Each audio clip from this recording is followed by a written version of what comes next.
Hey, what's up? If you've been playing Resident Evil Requiem and your game has been acting like it's possessed, crashing to desktop, turning characters into glowing white mannequins, or spiking into horrible stutters whenever you move the camera, you are absolutely not alone. First off, a lot of players are seeing hard crashes on startup or crashes that happen after a few minutes of play, sometimes showing an unhandled exception message.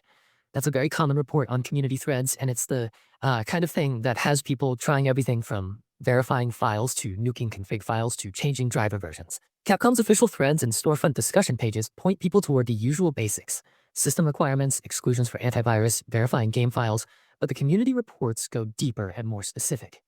Secondly, there's a visually alarming bug where characters or parts of scenes look washed out or completely white, sometimes flashing or producing weird bright spots when certain lighting or ray tracing options are enabled. Players have found this can often be traced to a lighting/vertex interaction problem in the engine, and the immediate, simplest test that eliminates the symptom most of the time is to toggle ray tracing off and see whether the white skin or flashing stops. A number of guides explain this exact symptom and recommend turning ray tracing off or adjusting specific lighting options in the game settings as a quick workaround.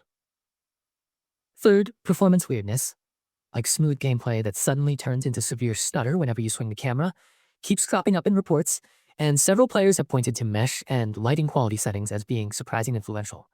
And anyway, setting mesh quality to low or resetting some of the game's custom lighting options back to normal can dramatically reduce or remove the camera movement stutter for many people. Community posts and troubleshooting discussions often mention these settings as one of the easiest ways to stabilize frame pacing.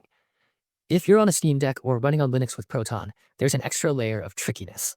Some players report the game won't even launch or crashes soon after the Capcom logo appears, and the community has been experimenting with different Proton versions, deleting and recreating compatibility prefixes, or switching to experimental compatibility layers to try to get things stable.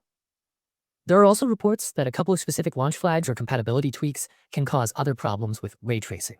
So the key takeaway is that testing different compatibility options sometimes makes the difference between the game launching normally or failing completely. Now for the practical checklist of what most people do, explained simply so you can read it on camera without sounding like a robot. Verify the game files to the launcher you used. Steam can re-download missing or corrupted files, and it's one of the first things community helpers recommend.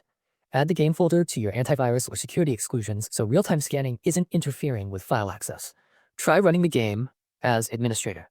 Disable overlays like the Steam overlay or Discord overlay while testing, because overlays are notorious for causing unexpected crashes in a lot of modern games. And also try deleting or resetting small configuration files the community has flagged so the game can recreate them automatically. If visuals are the problem, that blinding white texture or flickery shimmer, toggling ray tracing off is the fastest test. If that removes the issue, you've narrowed it down to a ray tracing and lighting interaction problem, and you can then experiment with lowering mesh or lighting quality or waiting for a driver or game patch. Some players with certain graphics cards have reported that rolling back to older drivers fixed the strange white texture problem for them, while others fixed it simply by updating to a newer driver once a driver patch addressed the issue. Driver versions can matter more than people expect, and switching versions has solved the graphical glitch for a number of players. For the crashes that throw the unhandled exception message, people have had success with a combination of verifying files, reinstalling or clean installing graphics drivers, removing mods if any are installed, and deleting configuration files so the game regenerates them on launch. Players running Linux have also noticed that certain compatibility settings or flags can cause crashes when ray tracing is enabled. So switching the compatibility layer version or resetting the prefix can sometimes stop those crashes entirely. And finally, for performance and stuttering problems, if you notice that your system runs the game smoothly until the moment you rotate the camera, try lowering or resetting some of the advanced graphics options that the game may have automatically set on first launch. Mesh quality, lighting detail, and ray tracing are often the most demanding features. Adjusting these settings, along with enabling upscaling technologies like DLSS or similar options, can improve stability and reduce sudden frame drops in many systems.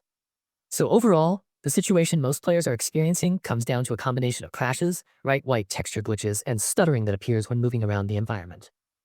The fixes people keep reporting across community discussions are fairly consistent.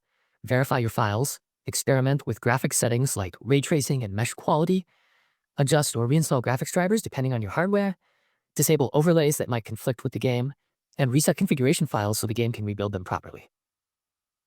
Those steps have helped a large number of players stabilize Resident Evil Requiem and get back to actually playing the game instead of fighting with crashes and glitches.